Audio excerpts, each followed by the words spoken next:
House Speaker Paul Ryan is in Portland and protesters took to the streets. They demonstrated for more than 2 hours outside a fundraiser for Oregon Congressman Greg Walden. We will get more on those protests, which are dying down now, coming up in a minute. But first, we're going to start with the Speaker's big ticket stop of the day, Intel. He talked about tax reform, Charlottesville, and of course, President Trump. KGW's Maggie Vespa was there. She joins us now. Maggie? Yeah, hi guys, good evening. Both from reporters, a lot of questions came, and from an Intel employee who asked about immigration. A lot of those questions stemming from the president's rally in Phoenix last night and whether his choice to take aim at GOP leaders is digging a deep, damaging rift into that party. With technology on display. Hands-free, right? That's what you want, right? Yeah. And experts on demand. Intel put on a show of its latest and greatest developments for House Speaker Paul Ryan and Oregon's own Republican Representative Greg Walden. Ryan pushing tax reform and lower taxes for American businesses, a major goal once Congress returns to Capitol Hill next month. Take away special interest carve-outs, loopholes, condense redundant deductions so that you can simplify the system. More income is subject to taxation. That allows you to lower tax rates for everybody. Critics have argued such a plan gives major breaks to the wealthy and smaller ones to middle-class families while driving up the prices of imported goods. That said, questions followed about whether divisions in the Speaker's own party hurt chances of getting any reform passed. The New York Times reporting Senate Majority Leader Mitch McConnell, quote, doubts whether Trump can save the presidency. And last night in Phoenix, President Trump took aim at enemies, including Republican Senators John McCain and Jeff Flake. Well, I think the president feels that that's a strategy that works for him. I would just say that I think it's important that we all stay unified as Republicans to complete our agenda. And it was amid today's swirling mob of media that an Intel employee asked about another topic of controversy for President Trump, immigration, specifically what future policies might mean for tech companies who hire from overseas. The Speaker's response, again, walked a thin line. An immigration system that is based on what the economy needs, based on skills, based on contribution to the economy, is the kind of system that I believe an emerging consensus is occurring that we hope to achieve.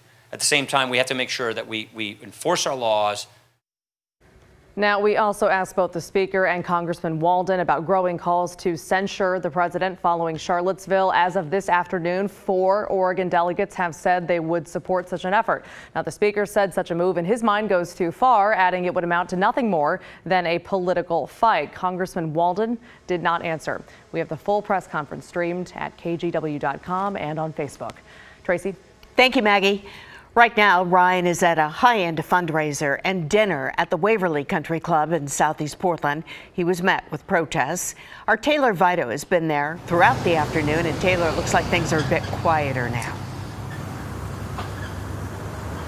Exactly, Tracy. That protest ended about an hour ago. As you can see behind me, just a handful of protesters left here. Things were calm for the most part, and although these protesters couldn't see that fundraiser across the street, it was still enough to bring out a crowd. While they can't be sure that House Speaker Ryan saw them, they're hoping that he heard them. I think Senator Ryan is a crook, and I think he's a very unethical man. Around 150 people, by our count, were brought to the intersection of Southeast 17th and Waverly Drive. Why? A high-end fundraiser reportedly happening at the country club across the street. Raising money for his agenda. That's what brought me out. 2 separate event invitations shared with KGW show a private reception and dinner that will raise money for both Ryan and Walden's campaigns. Washington Representative Jamie Herrera Butler was also expected to be there. An event invite listed a VIP photo op with Ryan for a $10,000 donation. While the Waverly Country Club declined to comment on what was taking place there, the police presence seemed to speak for itself. Protesters here, meanwhile, spoke for themselves too in their opposition to Ryan and Walden. He's not really for the people at all, I don't think. I think he's for both of them, are for big corporations and possibly the Russians. The protest wasn't organized by a single group per se, and those here spoke out against everything from immigration to healthcare. Obviously, the events in Charlottesville, everyone is really disturbed by and upset that the GOP isn't pushing back against Trump enough to stop him. Paul Ryan talks about the common good, but his actions make that a lie. And coming back out here live, you can see behind me, police are now starting to open up Millport. Traffic is flowing freely through this area. Traffic wasn't affected during the protest either. Back to you.